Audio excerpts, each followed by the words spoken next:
I think that they've said the sixth time is a charm. I'm not sure, but I really feel it that this version of my screencast explaining screencasts is going to be the best one.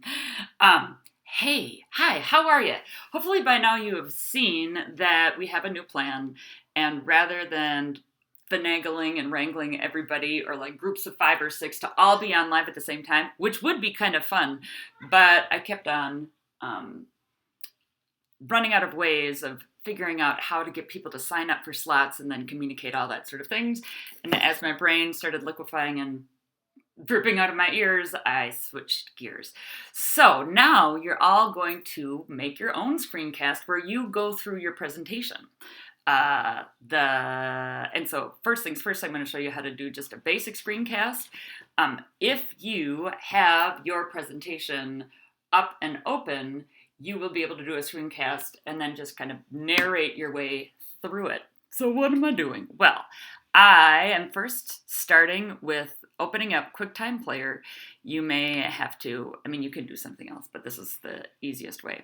Opening up QuickTime Player, whenever I use it, it actually obnoxiously comes to this little thing and assumes that I want to open something else. I don't want to open something else. I want to make a brand new one. So I just cancel that, but then go up to here and hit File, New, Screen, Recording. Yay! Now, if I hit this right now, it'll really mess things up. So instead, I did a funky little screenshot of doing that earlier. So when I opened up QuickTime Player, oh, it's too bad that I didn't have File selected. When I opened up QuickTime Player, had File, nope, just kidding. Oh, I'm in Preview for the love. Oh, it's all over the place. There we are. So, QuickTime Player, File, New, Screen Recording, and then something shows up, and notice it looks like this. I have selected this little guy, which is, yes, I want my entire screen to be recording, so that students can see that I attempted this at 8:14 and also 8:05 and also 8:07 and maybe a 7:55 and a 7:50 in there somewhere.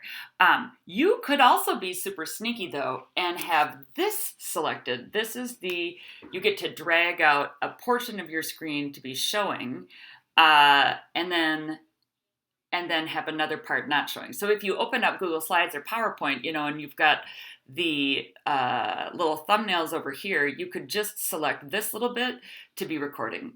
Now, I chose a countdown timer. So, I don't know, so that I can do breathing exercises in the 5 seconds before it counts down. You can also have it start immediately. The thing to remember is don't just pick these guys. These guys, if you hover over them, they'll say capture, which is just a screenshot, and that's not helpful. So you want to make sure that you're doing the recording things. Now, the other thing is, secretly, if I have wanted, when you've seen my little face floating, I've done it a couple of different ways. One of those, though, has been to have a photo booth just kind of running, and then it's like, oh, look, hey, here I am. But I also used Google Meet to have a floating head do the thing at the same time. Okay, when you stop recording, I'm just going to get this out of the way, you will look for this little guy right here. I can't tell you how many times I've continued reporting not being able to find the stop button because it's like really difficult. And if you click on something else, it's hard to get back over to QuickTime. But this guy hangs out in your top bar and he's going to do the thing. Now, as soon as you click this, I'm not going to click it now because all of a sudden we're going to be done. But as soon as you click it, a window comes out as like, hey, this is your QuickTime file, blah, blah, blah, .mov. Awesome. All I need you to do is change the name of your screencast from blah, blah, blah, blah, blah, MOV to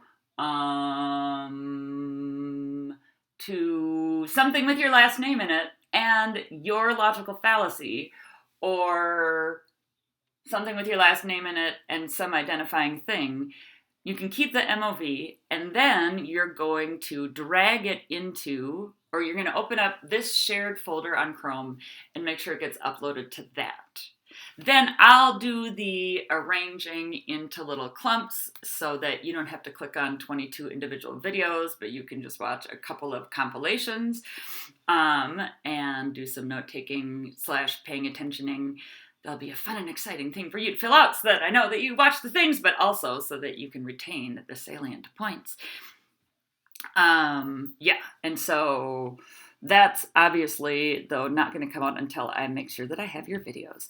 So your videos are due by the end of, what's a reasonable thing? Your videos are due, let's say, by Friday morning, so that let's say your videos are due by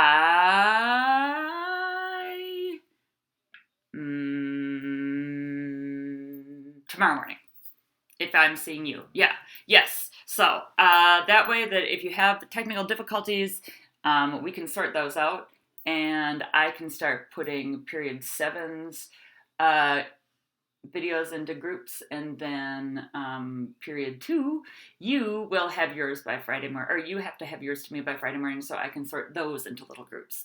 Alrighty. Hope that you are doing well. Send me emails if you're confused. I'll also have online hours today at the usual times. I think, yes. Around the usual times. Okay, so hope all is well. Take care, peep-tastics. See you soon. Look, you can see my cursor. I think you can see my cursor.